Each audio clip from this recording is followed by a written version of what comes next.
before the original East Africa community collapsed, East Africa had one education system. You know, like people from the different countries, like you could graduate, you know, like high school in Kenya and then go to university in Uganda. You know, or go to Dar es Salaam. Everybody went to Makerere.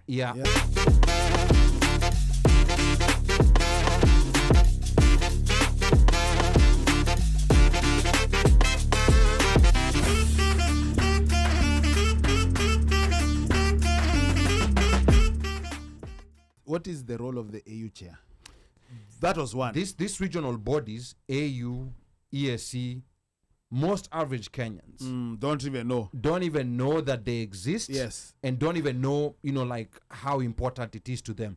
We're in a process where we're gonna be getting a common currency. Yes. We already have a common passport. Somalia has just joined. They're finalizing their ratification, whatever papers, to be officially part of East. So you know, like the way a European understands, you know, like the relationship between the individual country and the European Union. Yes. Most average Africans they don't. The most average Kenyans. Let me not speak for other African countries, but most average Kenyans, they don't understand, you know, like this AU chair, you know, like there's gonna be, you know, AU was trying to open up and have, you know, like an open market for flying. Yeah. You know, like where Kenya Airways can move from Lagos to Abidjan. It doesn't have to come back to Nairobi. True. You know, like the way flights are in Europe. Regional. Yes. Or like the way. So there's a lot of things that are happening. Yes. But people are just not aware. People know what's happening in the US.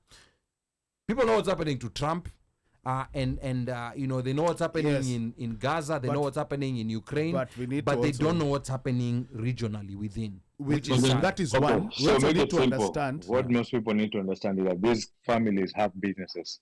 There's one family that is big in construction, one is big in finance, another is big in energy, gas, right? Another one is big in logistics. When they have those regional agreements, in those other countries, the leaders also have their families which are big in different businesses. When you have those regional agreements, if one family gets to control, not just in Kenya, but in 6 different countries, the businesses are the highest one. This other one, this. It's a serve-me-serve-you situation. That's what's happening right now. Yeah. Simple as that. Yeah, but either way, even if these businesses benefit, think about it. Right now, if you move from Kenya to neighboring Tanzania and you have a Safaricom line, itafanya kazi, but you technically can't. Yeah, you know, it's very expensive. Yes, it's very expensive. Right. So those are the things that need to change. The small things. Those small things. You start talking to people that these are some of the changes that you're gonna see.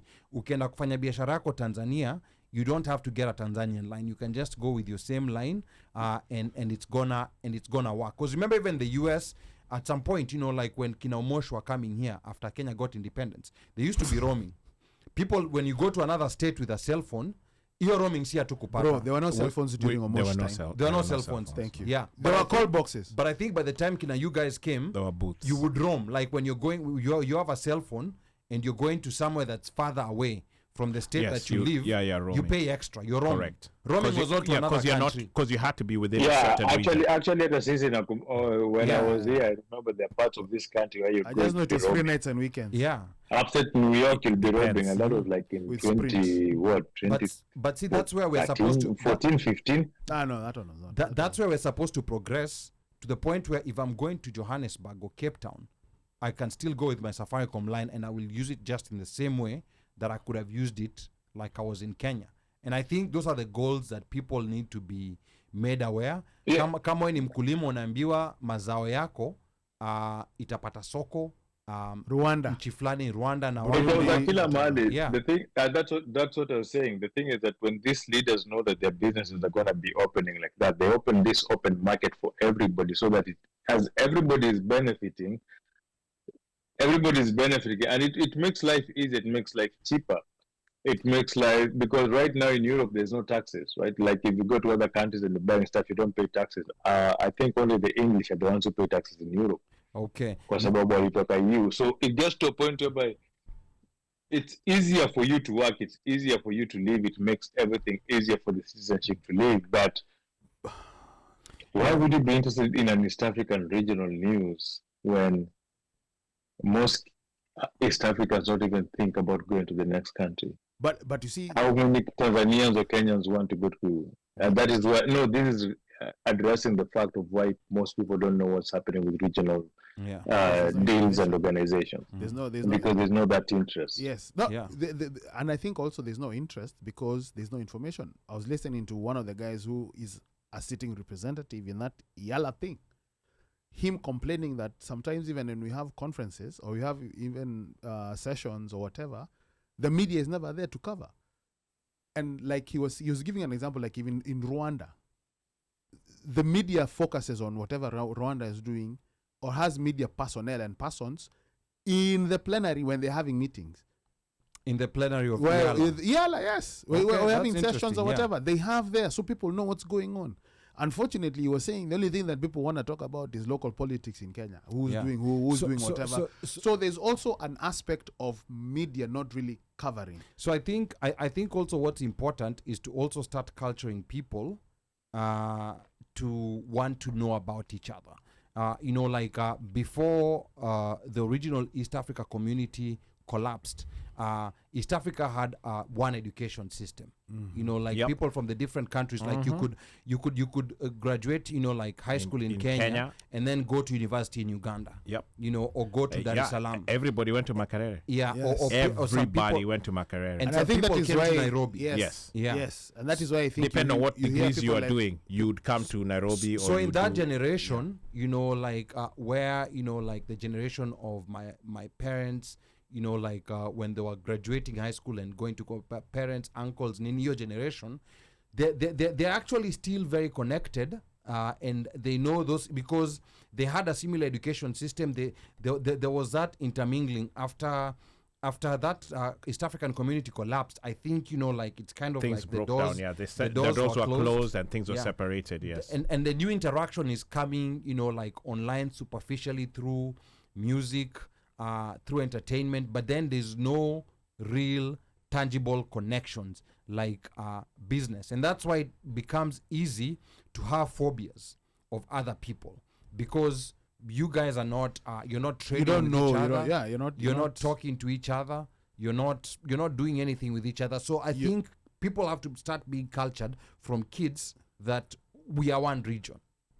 And agreed, and also the politicians are the ones. I think we've had this discussion before, where politicians are the ones, the political kingpins are the ones, or the tribal leaders or whatever, are the ones who are dictating the type of social interaction engineering.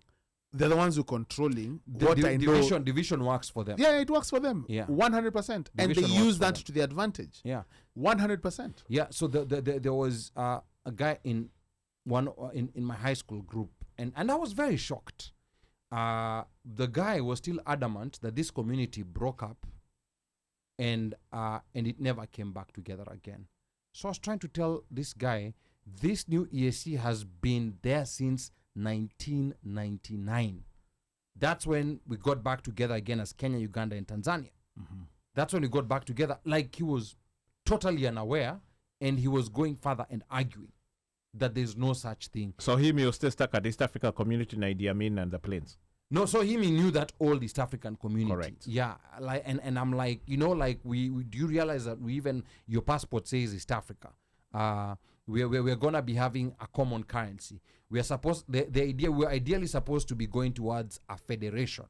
It's just now that it has been changed to what's called a confederation because there's still those divisions. Because a federation, it means essentially it's gonna become one country. So a confederation is more the separate countries remain, then the regional leader rotates amongst the countries. The 3 or the 4, whatever. Samulusa says over here, the common currency will devalue the Kenya shilling. So again, those are financial things. There's thoughts of that, know. but I don't think so. Okay, let me speak now as an economist. There's sometimes too much value being given to the value of a currency. The value of a currency, because it's something that's very visible, we see it going up and down. I'll compare it to the cost of gas. There's so much hype that's given to the cost of gas, yet the cost of gas is probably less than 20%, sometimes even less than 15% of your cost of driving. But people will always talk about that. People will not look up about 80% of the cost. They will look at 20% of the cost, and politicians will play with that. Yet the cost is in the bigger part of the cost is in this 80%. So think about it. The European Union, I mean, of course, Britain took a Brexit. When they came together and formed a common currency, yes, there were some countries that had currency of a certain value, it lost value, and there's some countries that gained. But at the end of the day, that value, what matters is not the value of the currency, but what matters is how much it fluctuates. The fluctuation is how much it matters. It matters. The problem with the Kenya shilling is that it's been fluctuating wildly. That's never a good. See, we're at 31 now. Now, if with a common central bank, it means we would harmonize, and not harmonize the artist. It means we would harmonize, the fiscal and monetary policy, especially. So that means the currency would have more stability. That's what tends to happen with these regional blocks, which is what happened with the EU. And your currency now has more power. When you go to Tanzania, you don't need to exchange money. There's no point of going with dollars. The demand for dollars is going to get reduced. When you go to Uganda, you don't need to go there with dollars so that you can exchange or whatever currency you're using, unaenda nayo. So think about East Africa. Think about it as maybe Virginia, Maryland, maybe these are small states. Think about Texas, Oklahoma, and Arkansas. Imagine if they all had different currencies. Just imagine how problematic that would be.